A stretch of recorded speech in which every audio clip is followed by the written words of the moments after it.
พิธีมอบรับหน้าที่หัวหน้าการเมืองกองพันใหญ่643ระหว่างสหายพันโทบุญมีดวงมณีจันทร์หัวหน้าการเมืองกองพันใหญ่ภูเก่าและสหายพันโทอุ่นคำนันทวงศ์หัวหน้าการเมืองกองพันใหญ่643ผู้ใหม่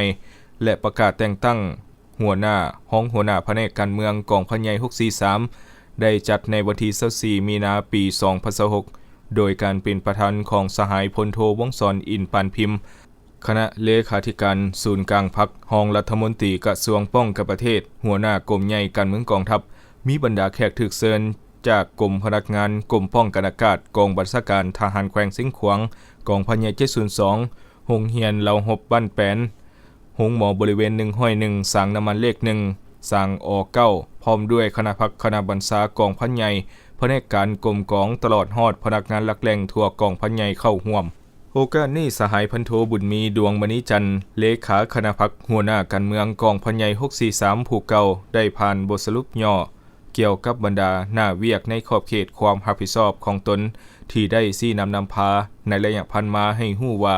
ตลอดระยะผ่านมาคณะพรรคคณะบัญชากองพันใหญ่643พวกเฮาได้ชี้นำพาบรรดากลุ่มกองลงก่อสร้างรากฐานเคลื่อนไหวปฏิบัติหน้าที่ติดตามกำแน่นสภาพการรอบด้านอย่างเป็นปกติเต้าโฮมความสามัคคีเอาใจใส่ซี่นำพาศึกษาอบรมทางด้านการเมืองนำพาแนวคิดให้แก่พนักงานสมาชิกพรรคให้มีความอุ่นเอียนทุนเทียงมีความเห่าหันรับผิดชอบสูงต่อหน้าที่เวียกงานมีความเป็นเอกภาพและสามัคคีภายในหมู่คณะเป็นอย่างดีโดยหันเอาการดำเนินชีวิตการเมืองมาจะตั้งปรับปรุงศึกษาอบรมให้มีแบบแผนในการจะตั้งปฏิบัติหน้าที่เวียกงานที่ได้รับมอบหมายมีผลสำเร็จตลอดมาจากนั้นสหายพลจัตวาสอนไซจัญญราชกรรมการสำห้องศูนย์กลางพรรคหัวหน้ากรมพนักงานได้ผ่านข้อตกลงของกระทรวงป้องกันประเทศฉบับเลขที่185/กปทว่าด้วยการแต่งตั้งหัวหน้าหัวหน้ากองพันใหญ่และหัวหน้าแผนกการเมืองกองพันใหญ่ป้องกันอากาศ643กระทรวงป้องกันประเทศตกลงแต่งตั้งสหายพันโทอุ่นคำนันทวงศ์ขึ้นเป็นหัวหน้าการเมืองกองพันใหญ่643และแต่งตั้งสหายพันโทถาวรแสงสะทองเป็นหัวหน้าการเมืองกองพันใหญ่พร้อมทั้งเป็นหัวหน้าแผนกการเมืองกองพันใหญ่643ผ่านข้อตกลงของกรมใหญ่การเมืองกองทัพว่าด้วยการแต่งตั้งสหายพันโทอนุรักษ์มิลิตเป็นหัวหน้าแผนกการเมืองกองพันใหญ่643และยังได้ผ่านมติตกลงของคณะพรรคกระทรวงป้องกันประเทศว่าด้วยการแต่งตั้งเปลี่ยนแทนกรรมการคณะบริหารงานพรรคคณะประจำพรรคเลขาและประธานคณะกวดกาพรรคกองพันใหญ่643ว่าด้วยการแต่งตั้งสหายพันโทอุ่นคำนันทวงศ์หัวหน้าการเมืองกองพันใหญ่เป็นเลขาคณะพรรคกองพันใหญ่643เปลี่ยนแทนสหายพันโทบุญมีดวงมณีจันทร์ที่พักผ่อนเข้ารับเบี้ยบำนาญ